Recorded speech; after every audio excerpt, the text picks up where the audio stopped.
Chapter 1. Dust and Whiskey. The sun was sinking low, spilling fire across the wide prairie as the town of Redstone settled into its nightly rhythm. Dust swirled along the main street, carried on the evening wind, coating boots and wagon wheels alike. From inside the saloon came a rowdy chorus of laughter, the twang of a piano, and the sharp clink of whiskey glasses colliding in half-drunken toasts. Clara stepped through the bat-winged doors with hesitant grace, her gloved fingers tightening around the strap of her satchel. The wooden floor creaked under her weight, every step drawing curious glances from smoke-hazed corners. She didn't belong here. Her polished boots and Eastern-cut dress marked her as an outsider in a place built on grit and gunpowder. "Evening, miss," the barkeep said with a wary smile, polishing a glass that had seen better days. "You lost or just thirsty?" Clara's lips parted, but her voice caught in her throat. The saloon smelled of sweat and whiskey, of tobacco smoke and danger. She lifted her chin anyway. "Neither. Just looking for someone." A chuckle rose from the far side of the room. "Well, now, that's something." She turned, eyes falling on a tall figure lounging near the corner table, boots propped against a chair, spurs gleaming in the lamplight. His hat sat low, shadowing sharp eyes that missed nothing. A half-empty bottle rested at his elbow. He had the rugged air of a man who'd seen too many sunsets with a pistol in his hand, and survived them all. Luke Callahan, the name carried in whispers across the West. Some called him a gunslinger, others a drifter with too much past to settle down. Clara had only heard fragments of his story, but now, meeting his gaze across the smoky saloon, her pulse stumbled. He tipped his hat slowly, his mouth curling into the faintest smile. "Darling, you sure this is a place you're looking for? Folks in here got rough edges." The teasing lilt in his voice drew a nervous flutter from her chest. "I can handle rough edges," she said, though her hands trembled slightly where they gripped her satchel. Luke rose, spurs jingling as he crossed the floor with unhurried confidence. Men stepped aside instinctively, sensing the weight of his presence. He stopped close enough that Clara caught the scent of leather, gunpowder, and dust. "You talk brave," he murmured, tilting his head. "But your eyes, they're searching for something you ain't ready to face." Clara stiffened, refusing to let him see how right he was. But before she could reply, the piano stumbled into silence, and the saloon's chatter faltered. A pair of rough-looking men had entered, their boots thudding heavy, their eyes locking straight on her. Luke's gaze flicked toward them, then back to her, a warning simmering beneath his calm drawl. "Stay close, miss. Dust and whiskey's got a way of stirring up trouble." And with those words, the night's first crackle of danger settled thick in the air. Chapter 2. Shadows at Sundown. The sun bled low on the horizon, painting the prairie in hues of copper and crimson. Clara stood on the porch of her father's ranch house, the wood weathered and cracked from years of neglect. She tightened her shawl against the cooling breeze, her gaze drifting to the distant line of cottonwoods where coyotes howled to the fading light. For all her stubborn pride, the land felt far too big for one woman to defend alone. A horse's hooves broke the stillness. Clara's pulse quickened as Royce Mercer's men rode up, dust trailing behind them like storm clouds. Royce himself dismounted first, tall, broad-shouldered, his fine coat far too polished for the rugged country. His smile was the kind that carried no warmth, only possession. "Miss Clara," he drawled, removing his hat with mock bow. "Such a fine evening, isn't it? Shame your ranch won't be yours much longer." Clara's spine stiffened. "This land belonged to my father. It belongs to me now. I won't sell." One of his men spat in the dirt. Another shifted his coat, revealing the handle of a revolver. Clara swallowed hard, forcing her voice not to shake. Roy stepped closer, boots heavy on the porch steps. "You think you can stand against me? Out here, Law bends to the man with the most guns. You do best to remember that. Before Clara could reply, the familiar jingle of spurs echoed from behind. Luke Callahan emerged from the shadows, his stride easy but his hand loose near his holster. "I reckon the lady said no," Luke said, his voice calm as river stone. Mercer's men stiffened, eyes narrowing. Royce's smirk faltered, though only for a moment. "Callahan, always sticking your nose where it don't belong." Luke shrugged, the brim of his hat shadowing his eyes. "Guess I got a bad habit of standing between snakes and the folks they aim to bite." The air thickened with tension, the kind that made the earth itself seem to hold its breath. Clara's fingers curled around the porch railing, her heart thundering. She could see the glint of steel on Mercer's men, the twitch of nerves in their trigger hands. But Luke didn't flinch. He stepped onto the porch, placing himself between Clara and the men. His stance was steady, protective, as if the entire world could fall into chaos and he'd still be her shield. "Now," he said softly, though his tone cut like a blade, "why don't you and your boys take that dust trail back to town before sundown swallows you whole?" For a long, dangerous moment, no one moved. Then Mercer sneered, jerking his head toward his men. "This ain't over, girl. When I come back, you'll wish you'd sold." Their horses kicked up dirt as they rode off, leaving silence heavy in their wake. Clara let out the breath she'd been holding, her knees threatening to buckle. Luke turned, his eyes catching hers, steady and unyielding. "You've got fire, Clara," he said gently, tipping his hat. "But fire needs someone to guard it, or the wind will snuff it clean out." Her lips trembled, but she managed to whisper, "And you be that guard?" Luke's faint smile was more promise than boast. "Reckon I just might." Chapter 3. Horses, Dust, and Secrets. The prairie stretched wide and endless, a sea of gold beneath the morning sun. Clara clutched the reins of her father's old mustang, the leather ruff against her palms. The horse tossed its head, snorting as if sensing her inexperience. She bit her lip, determined not to show fear. Luke sat astride his own bay gelding, posture easy, one hand resting lazily on the saddle horn. "Ain't no need to fight her, Clara," he said, his voice low and patient. "Horses don't like a heavy hand. You gotta let her feel your steadiness." Clara huffed, trying to mimic his relaxed stance. "Easy for you to say. You make it look effortless." He grinned, the kind of grin that made her chest flutter against her will. "That's 'cause I've been riding near as long as I've been breathing. But you—" his gaze softened as it swept over her. "You're stronger than you think." With a sharp nudge of his boots, he guided his horse closer. His hand brushed hers as he adjusted the reins, his touch firm yet gentle. Clara felt her breath catch, the heat of him unervingly close. "Like this," he murmured, leaning in. "Keep your shoulders loose. Let her feel you ain't afraid." The mustang settled beneath her, its gait smoothing. A laugh slipped past Clara's lips, surprised and bright. For the first time since her father's death, joy sparked through her chest. Luke chuckled, tipping his hat. "There it is. Knew you had it in you." They rode across the open land, the wind tugging at Clara's hair, carrying the scent of dust and sage. For a while, the world was only the rhythm of hooves, the sun on their backs, and the quiet bond forming between them. As dusk painted the horizon in bruised purples and fire, they made camp by a cluster of cottonwoods. Luke built a fire with practiced ease, the crackle of flames casting light over the sharp planes of his face. Clara sat opposite him, knees drawn close, watching the shadows dance.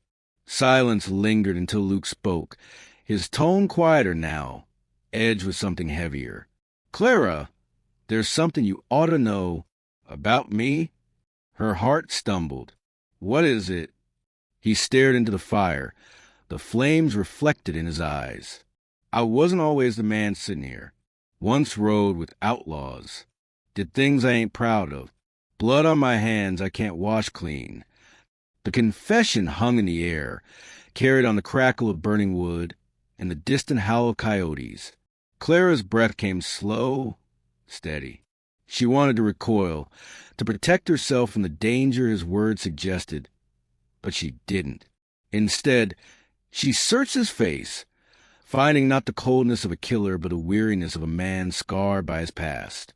She whispered, almost to herself, "And yet you stood between me and Mercer's gunman." Luke's gaze lifted, raw and searching. "Maybe I'm trying to make something right, Clara. Maybe you're the first reason I've had in a long while." The fire popped, sending sparks into the night sky. Clara's lips trembled, caught between fear and something she dared not name. And for the first time, she realized how dangerous it was. Not just the West, but the feelings growing inside her for the man across the flames. Chapter 4, Gunpowder and Heartbeats. The town of Redstone simmered under the noon sun, heat rising in wavering lines from the hard-packed street. Clara kept close to Luke as they stepped into town, her bonnet pulled low to shade her eyes. The saloon doors swung open and shut, voices spilling out like smoke, but the air carried unease, a silence beneath the noise, the kind that set a body's nerves on edge. Luke felt it too. His hand brushed above his coat as his gaze swept the rooftops, the alleys, the shadows clinging to the edges of the street. "Mercer's got men hiding here," he muttered. "You feel it?" Clara swallowed hard, nodding. The urge to flee pressed at her, but she lifted her chin, forcing steadiness. She would not show fear, not to Mercer, not to anyone. The first shot split the air like a lightning crack, which splintered near Clara's shoulder as she ducked instinctively. Shouts erupted, townsfolk scrambling for cover, dust and smoke rising into chaos. Luke shoved Clara against the wall of the mercantile, his body shielding hers. His voice was low, firm. "Stay behind me, no matter what." Gunmen emerged from the shadows, their hats low, pistols drawn. Royce Mercer strode into view, polished boots striking the dust, a cruel smile fixed on his face. "Told you, girl," he called out over the smoke. "This land will be mine, whether you sign away or bleed it away." Clara trembled, fear tightening her chest. She felt Luke's steady hand brush her arm, grounding her. His voice, close to her ear, was softer now, meant only for her. "Don't you listen to him. I'll see you safe. Clara, I'll kiss away your worries. But first I gotta keep you breathing." Her breath caught at his words, fragile yet powerful in the midst of gunfire. She clutched the fabric of his shirt, unable to speak, but he saw the plea in her eyes. Luke stepped into the open, his revolver flashing. The crack of gunfire roared through the street, bullets whipping dust into the air. He moved with precision, each shot measured, his frame solid as iron. Mercer's men fell back under the storm, some scattering, others groaning in the dirt. Clara pressed her back to the wall, her heart racing as she watched him fight. Not reckless, but determined, as though every bullet he fired was a promise he would not let her fall. Finally, silence fell. Smoke curled above the street, the acrid scent of gunpowder thick in the air. Luke stood tall, his chest heaving, a cut along his arm but otherwise unbroken. Mercer cursed, retreating into the shadows with a few men left standing. "This ain't finished, Callahan." His voice faded, swallowed by the dust. Clara rushed forward, her hands trembling as she reached for Luke's arm. "You're hurt," she whispered, her lips quivering. He caught her hand, holding it against him, his eyes steady despite the chaos around them. "Nothing but a scratch. Long as you're safe, Clara, I can take worse." And in that moment, beneath the sun and smoke, she realized he wasn't just a gunslinger. He was her shield, her danger, and maybe her salvation. Chapter 5, Ashes of the Past. The ranch house smelled faintly of kerosene and old wood, its walls echoing with silence broken only by the soft creak of floorboards. Clara guided Luke inside, his arms slung heavy over her shoulders. Though he brushed off the wound as nothing but a scratch, the dark stain on his sleeve told a different story. "Sit," she ordered, her voice firmer than she felt. She eased him into a chair by the lamplight. Luke smirked, though pain flickered in his eyes. "Darling, you sound more like a general than a lady." Clara fetched a basin of water, her hands trembling as she wrung out a cloth. "Maybe that's what it takes to keep this ranch. A general with no army but herself." Luke watched her, his gaze steady even as she pressed the damp cloth against the gash on his arm. He didn't flinch, though his jaw tightened. "You ain't alone anymore, Clara." The words lodged in her chest. She focused on cleaning the wound, the flicker of lamplight making his skin glow bronze beneath the grime. Her fingers brushed against his calloused forearm, and a shiver raced through her, equal parts fear and something far more dangerous. "You risked your life for me," she whispered, eyes fixed on the basin. "Why? You barely know me." Luke leaned forward, his voice rough with honesty. "'Cause I spent too many years running from my own sins. Seen good folks fall, 'cause men like Mercer think they own the world. When I saw him threatening you, he shook his head slowly. It wasn't a choice, Clara. It was something I had to do."